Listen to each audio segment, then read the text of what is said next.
All Buster has ever done is play his trombone. To be able to know at 15 what your life's mission would be, to put in work and dedication, to do what you love and share your gift with the world, and to make a living and have a long, successful career is truly a blessing. And Buster lived a blessed life. I had the opportunity of working with Buster after he moved to California. I believe in 1973, him and my Aunt Sarah put their clothes in the car. I think it was a 1967 Cadillac Coupe de Ville. Put their clothes in the car and they headed to California because Buster was still pursuing his dreams.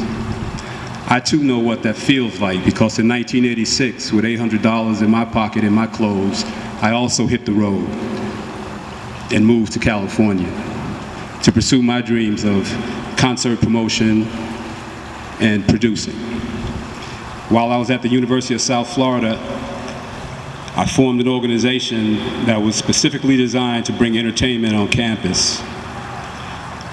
And I produced the first R&B concert at the University of South Florida featuring the Fatback Band. I don't know if any of you might remember that, okay? And it was during the Florida A&M Bethune-Cookman weekend.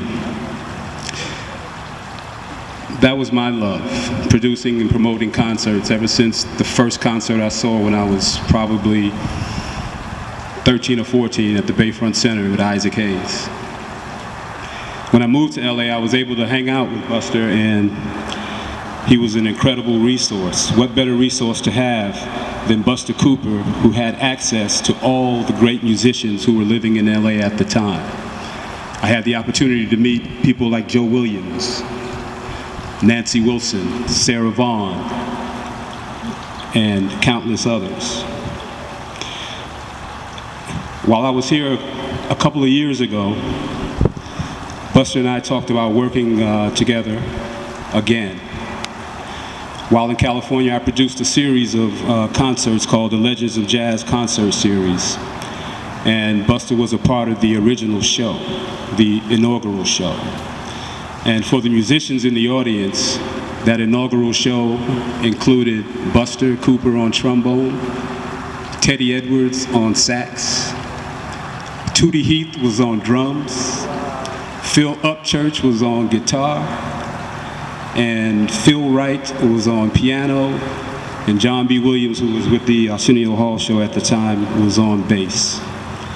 I was able to work with Buster numerous times while I was in California, and it was truly a blessing to be able to have a relationship, a professional relationship, with a man of Buster's stature. When we worked together, we weren't nephew and uncle, we were professionals.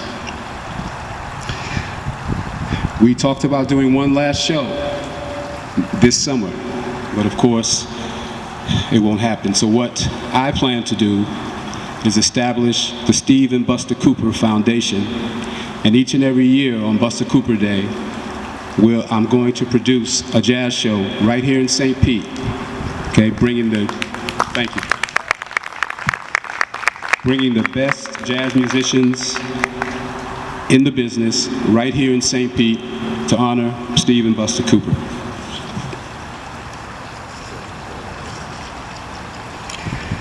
As a man, Buster had an upbeat spirit, always positive, always laughing, inspiring those he met through his personality and music.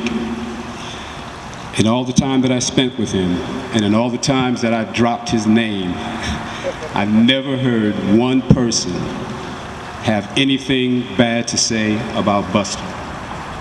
He was well liked and respected and touched the lives of all that he met. He had a way of making you feel like he knew you, even if it was the first time you met.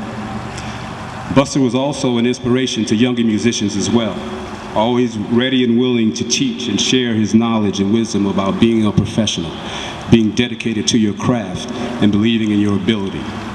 Even the younger jazz giants like Wynton Marsalis, Eric Reed, and Christian McBride would sit in awe and reverence of the musical giant.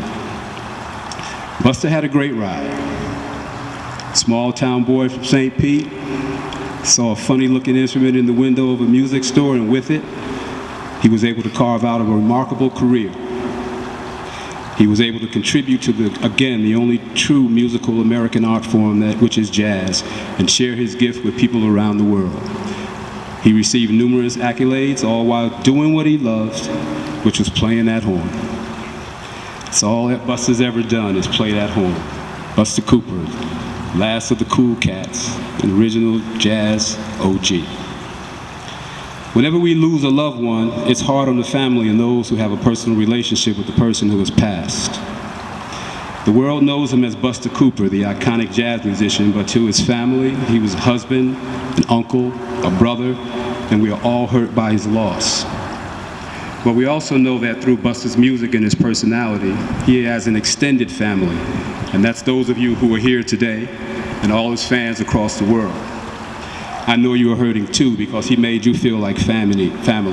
And on behalf of his wife, Sarah, and all my other family members, I want to say thank you to each and every one of you who attended the viewing and who are here today at the memorial, and all those who sent well wishes and condolences. Again, my family thanks you. And I want to end this tribute to Buster with my rendition of Trombone Buster.